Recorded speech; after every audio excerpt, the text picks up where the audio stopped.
Boa tarde, bom dia, boa noite para quem for assistir depois. Eu vou apresentar, primeiro agradecer muito a presença da Letícia aqui hoje no nosso projeto, aqui também no Ciência e Ponto. Então, eu vou falar um pouquinho aqui sobre a Letícia. A Letícia é jornalista, formada pela Universidade Federal de Uberlândia, e ela gosta bastante de falar de ciência para quem não é cientista. Ela é apresentadora do Viver Ciência, da TV UFG, veiculado também no canal Futura, em rede nacional, e disponível no Globoplay. É criadora, roteirista e apresentadora do Doses de Física, do Instituto Sul-Americano de Pesquisa Fundamental, do Centro Internacional de Física Teórica, da Unesp. Falando sobre física de um jeito simples e leve. Obrigada, Letícia. Fica à vontade. Oi, gente, boa tarde. Eu que agradeço, fiquei muito feliz, viu, com o convite para poder falar aqui com vocês. Estou muito feliz de ver muitas carinhas aqui. Eu preparei algumas coisas para falar para vocês, mas acho que o mais legal é a gente poder conversar também. Acho que fica para o final, né, essa parte para a gente trocar ideia. Mas vocês fiquem à vontade, que acho que o interessante é isso, a gente bater um papo, né? Já aprendi um monte aqui sobre Minecraft antes de começar a gravar. Então já estou aprendendo. Eu vou tentar transmitir a minha tela. Gente, como a Priscila comentou, ela já falou um pouquinho do que eu faço, né? Mas como eu não sou Beyoncé, eu não dispenso apresentações, eu quero falar um pouquinho para vocês de como é que tudo aconteceu, quem sou eu na fila do pão e o que eu ando fazendo, né? Bem rapidinho contar para vocês um pouquinho da minha trajetória. Eu sou jornalista pela UFO, como a Priscila falou, e essa minha ligação com falar de ciência começou no meu estágio.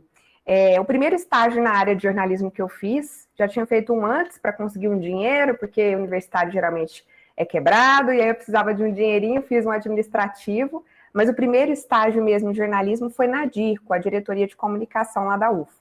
E aí lá eu fazia atividade de assessoria, fazia matérias, e algumas eram específicas de ciência. Então os jornalistas que estavam lá, eles recebiam a pauta, para quem não sabe, no jornalismo a gente fala que é o primeiro passo de uma matéria, é um documento que fala, olha, você vai falar disso, com esse encaminhamento, então, sei lá, você vai falar de Covid, mas que parte de Covid? Vacina, variantes, máscaras. Então, a pauta te fala tudo isso, fala com quem que você vai falar, com os entrevistados, né? E aí chegavam as pautas, eu recebia o contato do pesquisador ou da pesquisadora, ligava ou ia pessoalmente, conversava para entender a pesquisa, voltava para a DICO, redigia o texto. Aí passaram alguns meses, eu fui para a TV Universitária de Berlândia, eu ficava ali no mesmo prédio, também ligada à UFO, mesma coisa, fazia matérias variadas, mas sempre que chegava matéria de ciência, o pessoal já sabia que eu gostava demais, já tentavam marcar para eu fazer, e eu fazia muitas dessas matérias. E aí também, depois de acho que 1 ano e pouco, eu fui contratada como jornalista mesmo, depois que eu me formei, e passou pouco tempo, abriu uma vaga aqui na TV UFG, a TV vinculada à Universidade Federal de Goiás, aqui em Goiânia. E era para apresentar o Viver Ciência, assim, eu amei a ideia, porque é falar de pesquisa mesmo, de ciência mesmo. Aí fiz o processo seletivo, deu certo, eu vim, e esse ano, mais recentemente, comecei a fazer o Doses de Física, no CTP Safer, e vou falar um pouquinho mais para vocês do Viver Ciência e do Doses também, com mais detalhes. O Viver Ciência, ele tem a ideia de apresentar as pesquisas da UFG, então ele tem 3 blocos, cada bloco para uma pesquisa, e aí o primeiro passo era conversar com esse cientista ou essa cientista, ir no laboratório, ou sei lá, quando a pauta, teve um tema que a gente falou do trânsito brasileiro, um monte de pesquisa sobre trânsito, aí a gente foi para o meio do trânsito mesmo, era tipo um viaduto, fui conversar com a pesquisadora lá, e aí a gente faz esse momento de conversar, de entender a pesquisa. Alguns temas são mais próximos do dia a dia, tipo trânsito, é até mais tranquilo de entender. Outros, teve um, por exemplo, que o pesquisador era muito interessante, ele pegava retalho de tecido, sabe quando a costureira, ela costura e sobra uns retalhos, né? E misturava com restos dos rejeitos daquela barragem de Brumadinho, que se rompeu, não sei se vocês lembram, misturou isso, foi para o laboratório e desenvolveu simplesmente um tijolo muito resistente. Então, Essas são mais complexas, a gente vai para o laboratório, senta, conversa, eu entendo. Depois faço a entrevista, gravo, volto para a TV, sento, escrevo o roteiro, ligo se tiver surgido alguma dúvida, tem que perguntar até não ter mais dúvida, né? E aí mando para a edição juntar vídeo off, que é quando o repórter está narrando, né? E fazer o material. E aí o Viver Ciência, ele começou, eu vim para cá em 2019 para fazer a 7ª temporada dele, aqui para Goiânia. Ele foi transmitido 2019 e 2020 aqui na TV UFG, canal 15.1, em Goiânia, região metropolitana. E hoje, a partir desse ano, a 7ª temporada já está disponível no Canal Futura, em rede nacional, na TV Brasil também, em rede nacional, está na TV PE em Pernambuco, e está no Globoplay, pela primeira vez, o Viver Ciência está no Globoplay, que é uma alegria muito grande para a gente.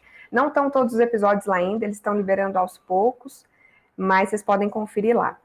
Outra coisa muito legal do Viver Ciência é que ele está no projeto Vamos Aprender. É um projeto, por conta da pandemia, muitos alunos não têm acesso à internet e tiveram que ficar fora da escola presencial. Então, esse projeto tenta levar conhecimento e educação por meio da televisão, que chega a mais pessoas do que a internet hoje em dia, ainda, né? Então é muito legal também.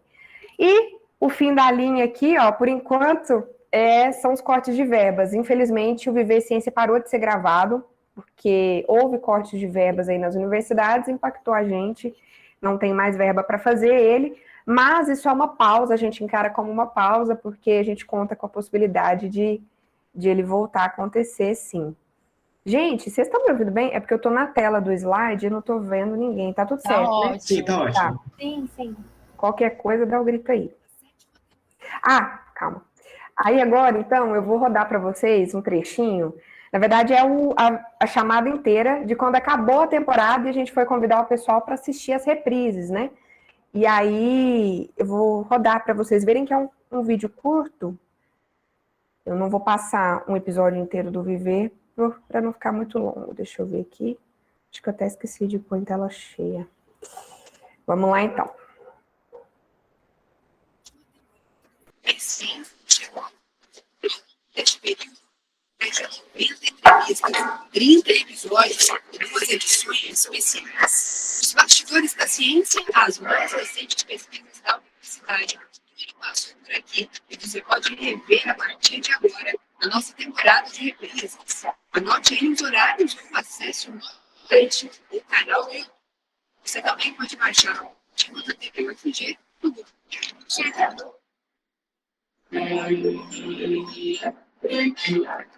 Esse fofo demais aí que apareceu no fim é o Zeke. No fim do Viver Ciência, a gente tinha o casulo de ideias. A gente levava crianças lá para o estúdio, nesse cenário bonitinho aí, e ia conversar com eles sobre o tema do programa, porque o Viver Ciência era sempre temático. Ele tinha um tema maior, por exemplo, agronegócio, doenças virais,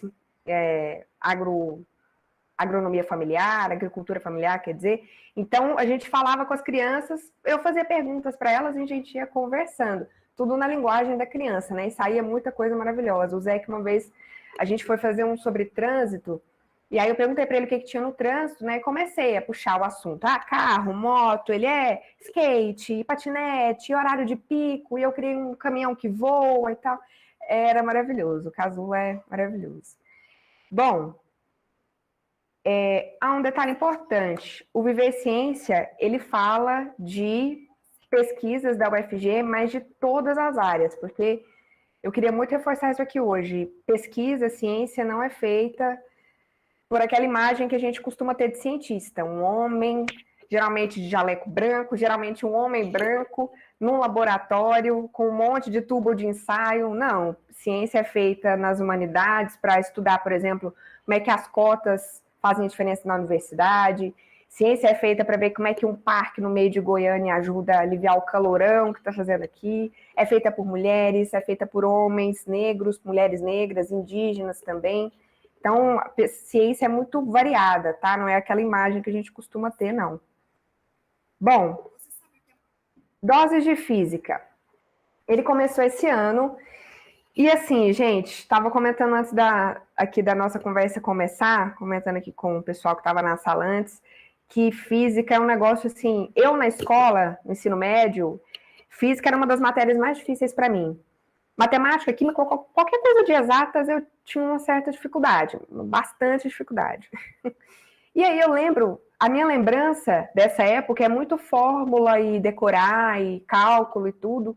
E o Doses de Física veio me mostrar como a física, primeiro, está em muita coisa diferente, está ali na astrofísica, por exemplo, olhando os planetas, as estrelas, tá no que forma qualquer coisinha que a gente encosta, essa caneta, tá no que forma a gente, né, os átomos.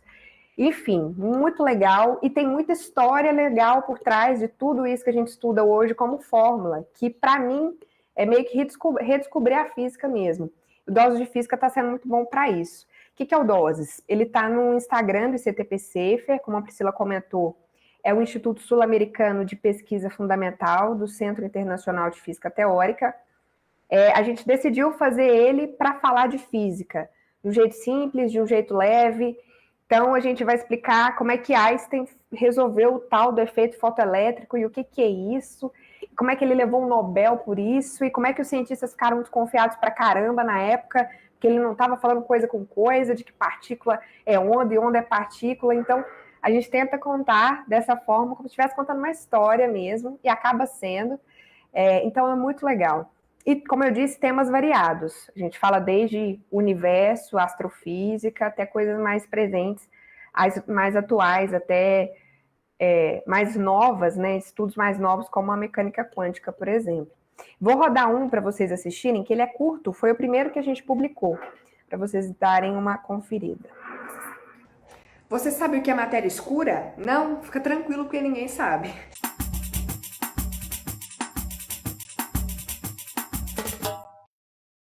Hoje, cientistas já têm certeza que ela existe, mas existe bastante. Tem 5 vezes mais matéria escura no universo do que a matéria que forma tudo que a gente vê: planetas, plantas, nós, edifícios. Mas 85% de toda a matéria é matéria escura. Ninguém consegue ver nem sabe o que é. Ela não interage com radiações eletromagnéticas, então não emite nem reflete luz. Mas então como é que os cientistas sabem que ela existe? Numa galáxia, tudo que existe, planetas, estrelas, por exemplo, orbita ao redor do centro dela, por causa da gravidade. Observando o movimento das estrelas e do gás, dá para saber quanta matéria uma galáxia tem. Acontece que a conta geralmente não fecha. A velocidade das estrelas é bem maior do que se esperaria pela quantidade de matéria visível detectada na galáxia.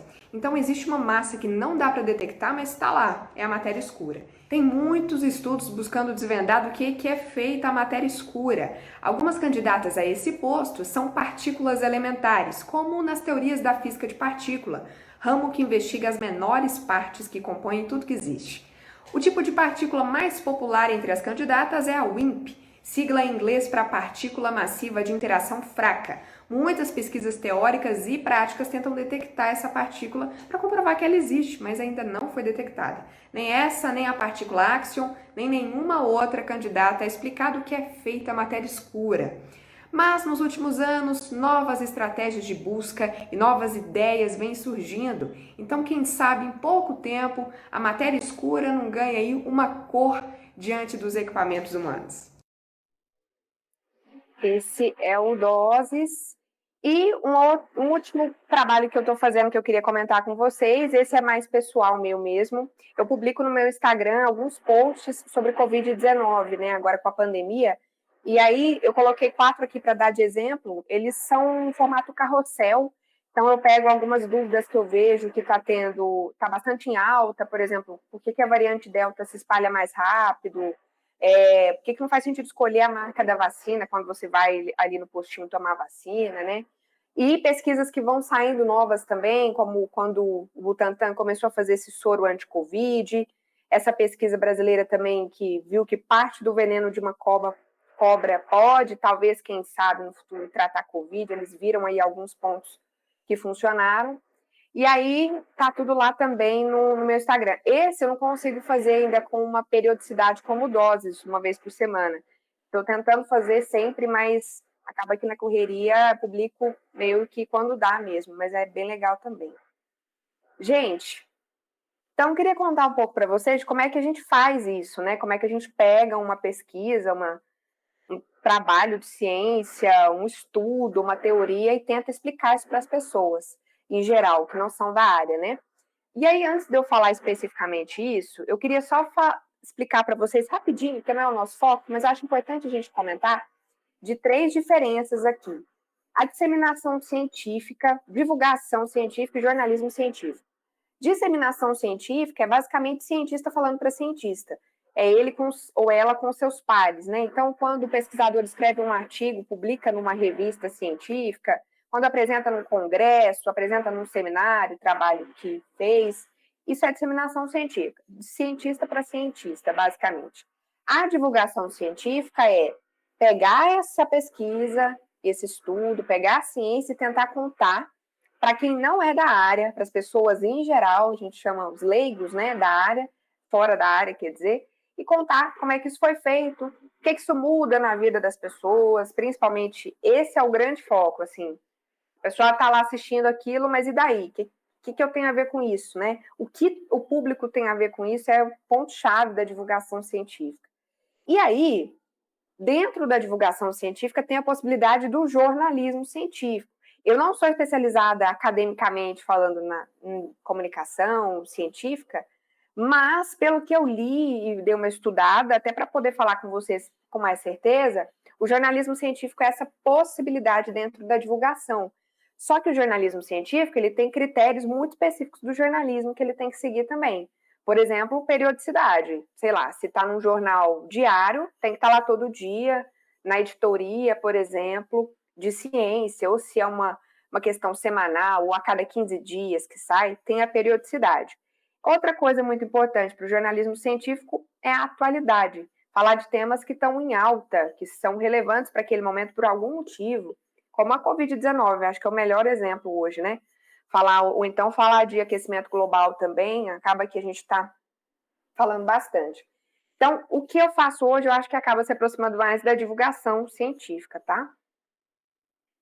Gente, primeiro, antes de explicar como, por quê, né? Por que eu faço esse trabalho? Por que tanta gente faz? Porque, assim, tem muita gente fazendo isso, tanto cientista, tentando nessa empreitada de comunicar, contar para as pessoas, em geral, o que é a ciência, quanto jornalistas também. Para que a gente faz isso, né? Por que a ciência não pode ali ficar no seu mundinho, no seu quadradinho? E não deve ficar, né? Primeiro, para a gente enfrentar o negacionismo, né? Acho que agora, com a pandemia, é um exemplo muito óbvio do porquê que a ciência não pode ficar só no quadrado dela. Porque ela impacta as pessoas, mas as pessoas precisam entender melhor como é que isso acontece. Senão, a gente abre espaço, por exemplo, para movimento anti-vacina, que hoje é uma questão de vida ou morte mesmo. Uma pessoa pode perder a vida porque não acredita em vacina ou porque ouviu alguém que não acredita e acabou indo na onda. Isso é muito sério. Então, a gente está falando de informação muito séria. Enfrentar o negacionismo, por exemplo, do aquecimento global. Gente, esse ano nevou no Brasil, fez 50 graus no Canadá, incêndio para todo lado, inundações. A gente está vendo como está ficando mais quente. Então, por mais que seja muito evidente o aquecimento global até no nosso dia a dia, tem que ter a comunicação mesmo da ciência, divulgação, jornalismo científico, seja como for, para reforçar isso, né?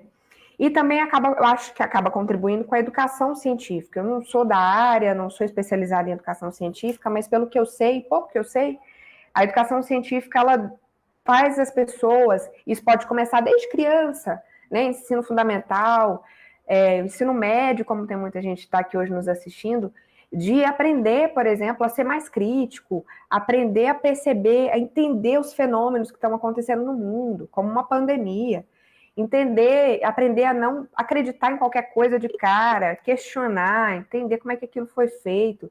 Isso é para a vida, né, gente? Esse raciocínio é para a vida. Enfrentar fake news, né, que é um grande desafio mesmo, porque a fake news ela é feita, e eu coloquei entre aspas, porque eu não gosto muito desse termo fake news, e eu sei que tem outros jornalistas que também não gostam, porque quando a gente vai traduzir fake news é notícia falsa, mas quando a gente pensa em notícia, é uma informação que já foi apurada, checada, redigida por um jornalista. Então, se é notícia, não tem como ser falsa, a gente já subentende que foi apurado. Então, eu gosto mais do termo desinformação, ou informação falsa, ou até mentira, né? Porque no fim das contas acaba sendo isso. E tem estudo falando que a gente tende a acreditar mais facilmente em coisas que a gente lê, que a gente escuta ou vê, que já vão de acordo com aquilo que a gente já acredita, com a nossa opinião. Então, se alguém que já desconfia que vacina causa autismo, por exemplo, o que é mentira, se uma notícia falsa, uma informação errada chega para ele no WhatsApp ali, falando que saiu um estudo que não existe, falando que realmente vacina causa autismo, a tendência dela é acreditar mais naquilo do que se chegar uma outra coisa falando que isso, na verdade, isso é mentira. Então, todo movimento que a gente faz para tentar levar fato, informação apurada, baseada em ciência, é proveitoso para a gente tentar ocupar o lugar da fake news, né? E também para a gente valorizar a ciência em várias áreas diferentes. Antes da pandemia, não só aqui no Brasil, né? Nos Estados Unidos também, por exemplo, a gente vinha num questionamento muito grande da ciência, da real eficiência da ciência, ou do que as universidades brasileiras fazem. E a gente vê os cortes de verbas acontecendo e a gente só defende o que a gente conhece. Então, as pessoas elas não vão defender a universidade se elas não souberem o que está acontecendo entre os muros ali. E a obrigação da universidade também contar. A universidade pública brasileira, ela é paga com os impostos que todo mundo paga aqui. Vocês, os pais de vocês, a gente. Então, tem que ter essa comunicação, sim, até para valorizar e dar um retorno para a sociedade, né? Em diferentes áreas, como eu comentei, de viver ciência, não só exatas, não só biológicas, mas valorizar todas as áreas aí, conhecimento que fazem pesquisa, né? Tá, gente, tá até agora tudo certo? Tudo certinho. Beleza. Então, como é que faz isso? Como é que pega uma pesquisa e vai contar para as pessoas? Eu dei uma resumida aqui no processo para poder contar para vocês. Primeira coisa, gente, ter contato com o pesquisador ou pesquisadora e com a pesquisa, né? Não dá para fazer divulgação científica sem ter esse amparo ali, sem ter essa fonte. Pelo menos eu, enquanto jornalista, não consigo fazer sem ouvir um especializado na área, um ou mais, né? Então, no Viver Ciência, essa conversa com o pesquisador, ela era o primeiro passo. Sentar, conversar, entender a pesquisa, às vezes não entender nada, querer sentar e chorar, pedir para o pesquisador explicar de novo, às vezes não entender de novo, pedir para explicar de novo, até dar certo. E aí, entendeu, beleza, começa a escrever o material, como eu disse, né? Fazer o roteiro. No meio do caminho, surge dúvida, liga, porque é assim, obrigação, eu como jornalista dizendo, é obrigação do jornalista entregar uma informação correta. Isso é o básico do trabalho. Então, tem que ligar, tem que checar a todo momento, não pode ter vergonha de perguntar, isso eu levo para a vida também, porque eu tinha, no início eu ficava com vergonha, vai achar que eu sou muito imbecil, que eu não entendi isso aqui, ou que eu não sei o que é aquilo. Gente, não, ninguém é obrigado a saber tudo. Para a pessoa que está ali na área, é muito normal, é muito óbvia alguma coisa que ela pode estar explicando, mas para quem não é da área, não é óbvio. Então tem que perguntar, né? E aí no Doses de Física é um pouco diferente esse caminho. Eu começo a fazer o roteiro lendo coisas, lendo artigos na internet mesmo, artigos da área de física, artigos confiáveis de universidades, e também assistindo vídeos de outras pessoas que fazem divulgação científica. Alguns professores fazem, outros não são professores, mas tentam esse trabalho também. Isso ajuda demais, porque muita coisa que eu precisaria entender do zero para explicar no vídeo, eu já consigo ter esse apoio assistindo alguém que já fez um pouco esse trabalho, já fez muito esse trabalho. Então ajuda muito. Aí eu estudo no Doses de Física, eu nunca sento e faço o roteiro de uma vez, eu estudo ele um dia, aí eu vou fazer outra coisa, vou dormir, espero um tempo, aquilo vai assentando na minha cabeça, vai ficando um pouco mais tranquilo para mim, aí no outro dia eu vou estudar de novo. Isso aqui eu já consegui entender. Mas tem uma coisa aqui que travou de novo, principalmente mecânica quântica, gente. A gente tá fazendo vídeo de mecânica quântica agora, sério. Sério, o negócio é puxado. E aí, sei lá, sento de novo, estudo, começo a redigir, deu uma travada aqui, isso aqui pegou, vou dar um tempo para meu cérebro ir acostumando com aquilo. Terceiro dia, enfim, geralmente em 3 dias no máximo eu consigo fechar o roteiro. E aí entrego o roteiro para a equipe lá do CTPC, que geralmente é o professor Nathan Berkowitz que revisa, e ele fala se precisa mudar alguma coisa, acrescenta, se tiver alguma coisa errada, sempre com esse olhar do pesquisador, para ter certeza que não está falando besteira, né? E aí, volta o roteiro, eu gravo, edito, e aí a gente sobe para o Instagram. Então, esse contato com o pesquisador sempre acontece. E seja no Doses mais no fim da etapa, no Viver Ciência um pouco mais no início. Mas eu, como jornalista, tenho autonomia sobre o meu texto, sobre o meu material. Lógico que não é autonomia de sair falando coisa errada, isso não. Mas autonomia de forma, de formato, porque eu assumo um jeito meu mais descontraído, mais tranquilo, na medida do possível, mais simples.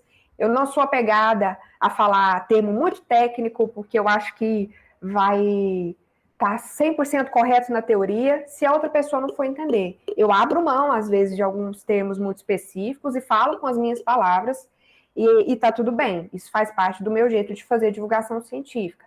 E aí, essa é a autonomia que a gente, enquanto jornalista, tem, trabalhando com ciência. Mas nunca autonomia de sair falando coisa errada. E não, são coisas diferentes, né? Apuração e autonomia de estilo e tudo são coisas diferentes.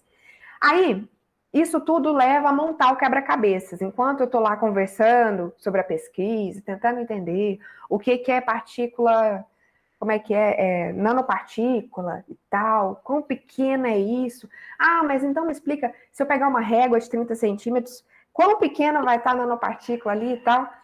E esse processo é muito maravilhoso, assim, enquanto às vezes dá vontade de sentar e chorar porque a gente não consegue entender, quando realmente a gente entende, é a sensação de ter fechado o quebra-cabeças. Ele colocou a última peça.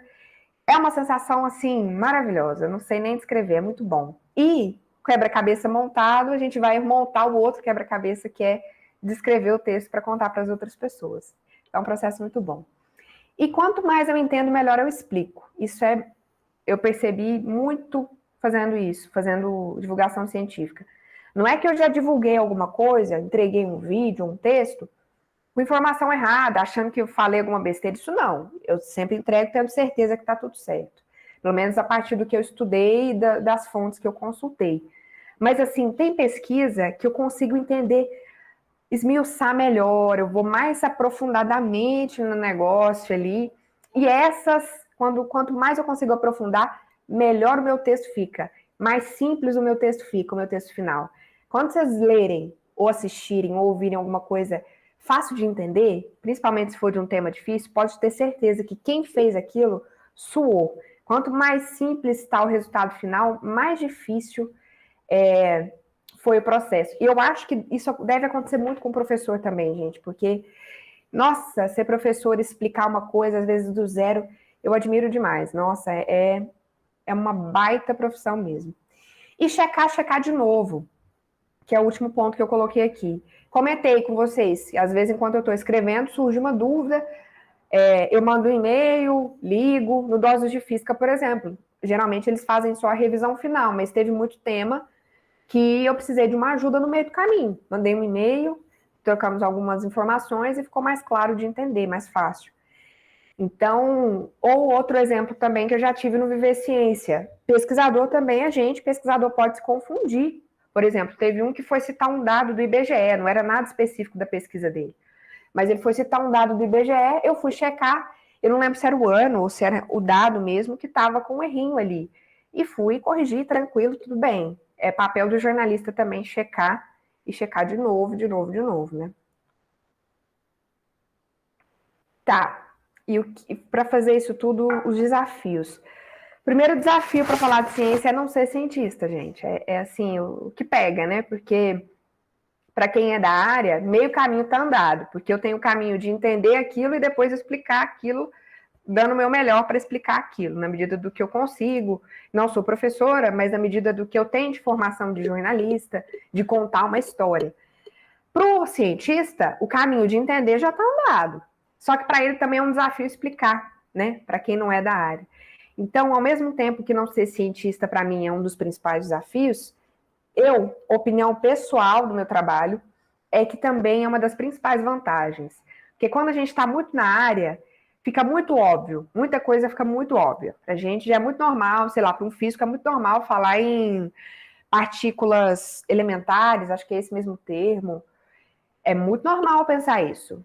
Agora, para quem não é da área, quando eu fui fazer um vídeo lá, nunca tinha ouvido falar de partículas elementares, para ser bem sincera. E aí eu fui correr atrás. Nesse correr atrás para entender, como eu não sabia nada disso e de outros temas também, eu fui perguntando, questionando e sugando ao máximo que eu podia, lendo ou perguntando para o pesquisador ou pesquisadora.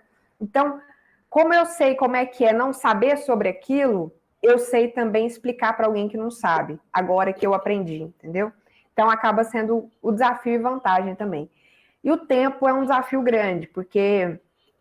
E eu fui descobrir semana passada que não é só para mim, viu? Eu achava que eu estava um pouco pegando jeito ainda para falar de física, por exemplo, no dose de física, porque ainda estava, né? Era muito específico tudo. Mas não, eu fui assistir uma outra pessoa que faz esse tipo de trabalho e a pessoa falou: divulgação científica leva tempo, não é brincadeira você ter que ler artigos, às vezes ler livros também, tudo, para entender e poder explicar depois.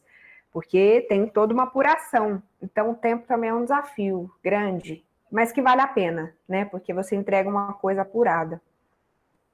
E apesar desses desafios, é muito bom, gente. Assim, eu sou meio suspeita para falar. Acho que eu falo até brilho os olhinhos, assim. Mas é muito bom, porque, primeiro, a realização pessoal mesmo, de aprender alguma coisa e poder explicar ela, a coisa do quebra-cabeças que eu estava falando para vocês, é uma sensação muito boa. E informar e contribuir também. Gente, eu já recebi, assim, mensagem, um daqueles posts que eu fiz no Instagram, falando de Covid, já recebi mensagem, comentário da pessoa me agradecendo, porque ela estava buscando um conteúdo para entender aquilo, não tinha encontrado, e aí era o que ela estava precisando, sabe, assim, e é muito bom, é muito gratificante você poder fazer isso com o seu trabalho, né, algo que demanda tempo, esforço, mas trabalho é isso, né, mas é muito gratificante também. E a aplicação na educação é uma coisa que eu não esperava. O Viver Ciência hoje está naquele projeto que eu comentei com vocês.